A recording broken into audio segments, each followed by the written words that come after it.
Bonjour messieurs, dames. Je vais vous parler aujourd'hui de notre bonne vieille ville de la Seine.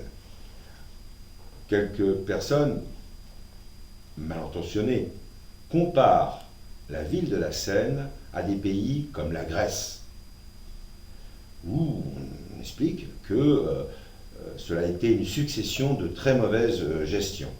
C'est vrai, mais seulement en partie. Si notre ville se retrouve avec de tels déficits, avec de telles charges, avec une capacité d'emprunt nulle, c'est parce qu'on y a concentré toutes les pauvretés, ce qui n'est pas le cas d'un pays comme la Grèce. On n'a pas envoyé tous les plus pauvres de toute l'Europe du Nord en Grèce, ce n'est pas vrai. On a plutôt tendance à envoyer les plus riches, dans le cadre parasitiaque de ces îles. Aujourd'hui, la Seine croule sous cette pauvreté.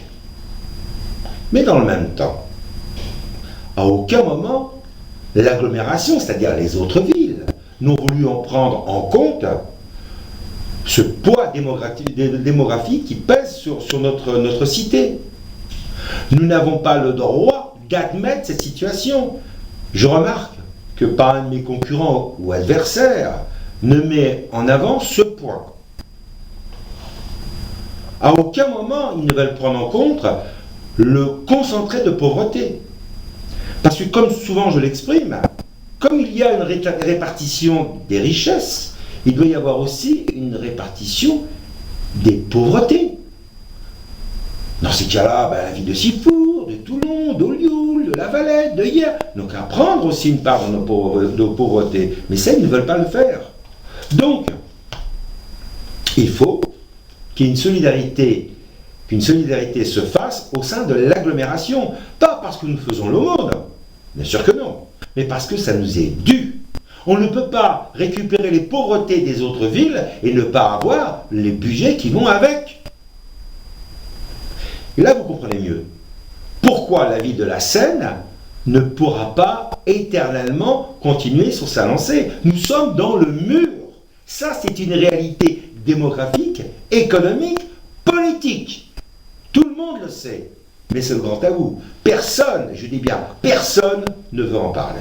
Alors je serai celui qui ne sera pas un Cassandre, mais celui qui élève la voix et qui dit au nom du peuple, ça suffit, nous ne pouvons pas continuer ainsi. Il faut que les autres villes prennent en compte financièrement les pauvretés qu'elles nous ont imposées. J'aurai certainement l'occasion de m'étendre à nouveau sur ce douloureux problème dans les semaines et mois à venir. Mais la ville de la Seine est dans l'état où elle se trouve aujourd'hui, pas par sa faute, mais par la faute des autres villes qui ont voulu cette situation, qui ont voulu que notre ville soit une poubelle de l'agglomération. Je vous remercie.